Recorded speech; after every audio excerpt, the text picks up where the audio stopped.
The Congress of Vienna. So now that Napoleon's been exiled to St. Helena, the rest of the European nations, or at least the most powerful five, to include Russia, Prussia, Austria, Great Britain, and France, all meet at this meeting called the Congress of Vienna, where they're trying to decide what's going to happen next and how can they keep something like this from happening in the future. So away we go. You should have written Congress of Vienna or should be using your graphic organizer to fill this information out. European heads of government were looking to establish long-lasting peace and stability on the continent after the defeat of Napoleon.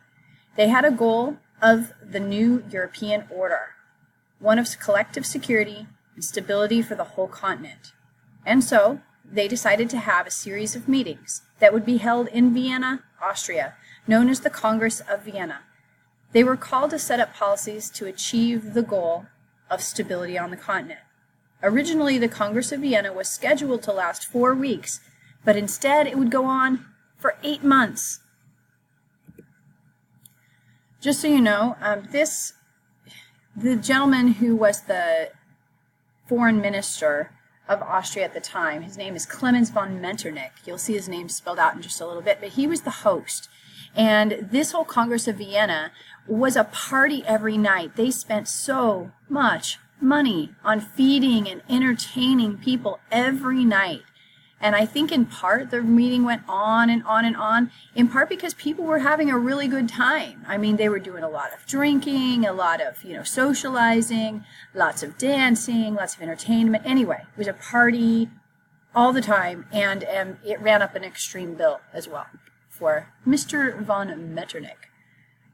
Most of the decisions made in Vienna during the winter of 1814 and 15 were made in secret. So in your win column, you should have winter of 1814-15. It was scheduled to last 4 weeks. It ends up lasting 8 months. Anyway, these decisions were made in secret among representatives of the 5 great powers, which were, and here's where you can put in your who column, the 5 great powers were Russia, Prussia, Austria, Great Britain, and France. By far the most influential of the representatives was the foreign minister of Austria, a prince named Clemens von Metternich. He's on the bottom right. Metternich distrusted the democratic ideals of the French Revolution. Like most of the other European aristocrats, he felt that Napoleon's behavior had been a natural outcome of the experiment of democracy.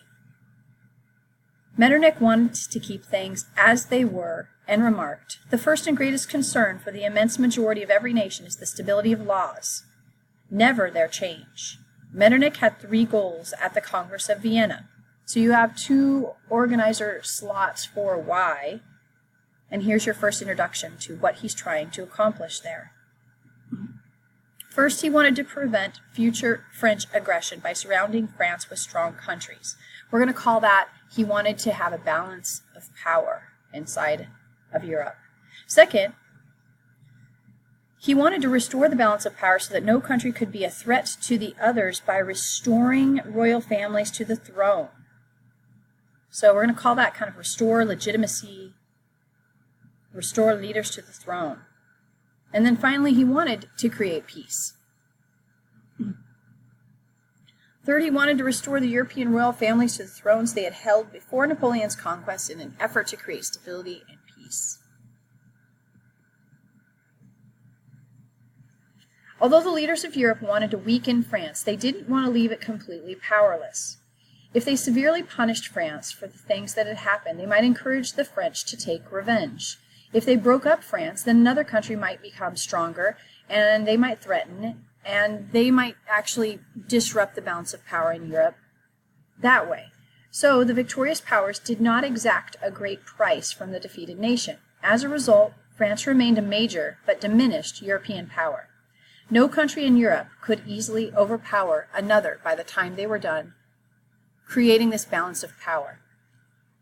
Legitimacy, Part 2.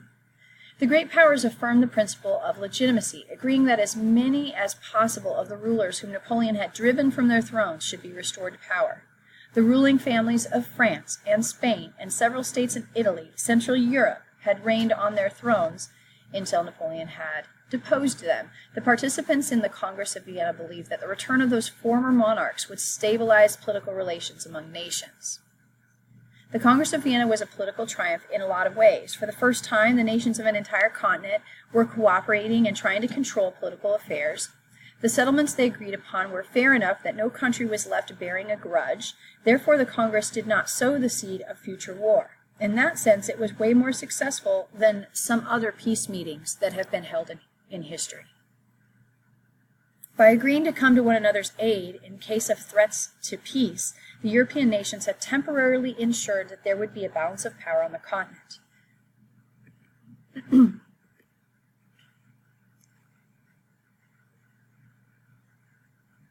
The Congress of Vienna then created a time of peace in Europe, and it was a lasting peace.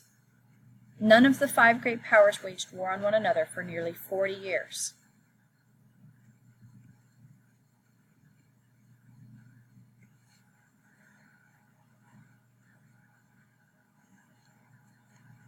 The Congress of Vienna was a victory for a lot of more traditional peoples. Kings and princes resumed power in the country, in many countries, in keeping with Metternich's goals.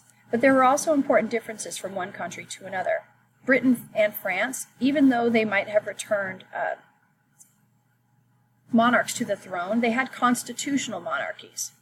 Generally speaking, many of the other governments in Eastern and Central Europe who were more conservative, like the rulers of Russia, Prussia, and Austria, continue to rule as absolute monarchs.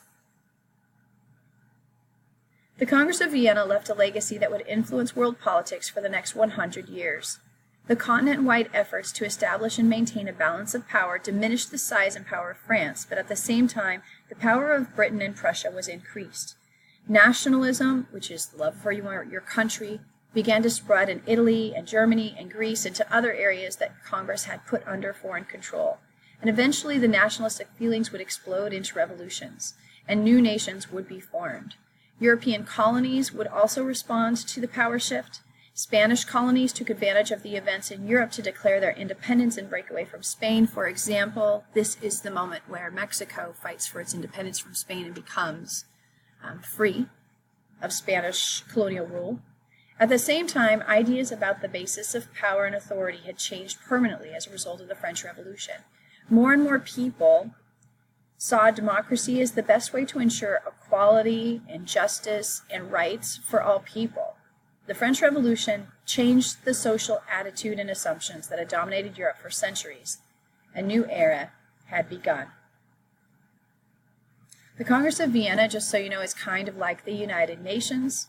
The United Nations is an international organization. It was established right after World War II was over. Almost all countries in the world belong, I think 194 of 196 belong to the United Nations. And in effect, it acts similarly to the Congress of Vienna. It's a place where people are looking to mediate agreements.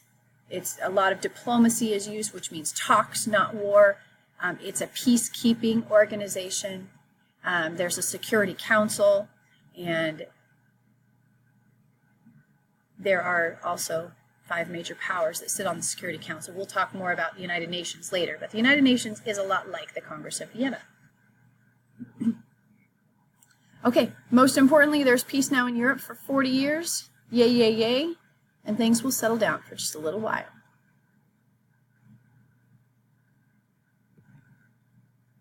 All right. Thank you.